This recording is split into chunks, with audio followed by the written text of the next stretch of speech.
This tool is called the THINKCAR ThinkScan 689BT. It is a device that talks to your car's computer. It helps you find out what is wrong with your car, works with many different cars around the world.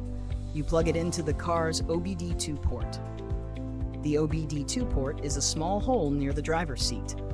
When you plug it in, it wakes up your car's computer. It reads the car's error messages and codes. The tool shows these codes on a clear screen. Each code tells you if something isn't working right. It helps you understand why your car might have a problem. The tool can also reset these error codes. Resetting clears the error messages after fixing issues. It can perform 34 different resets on your car.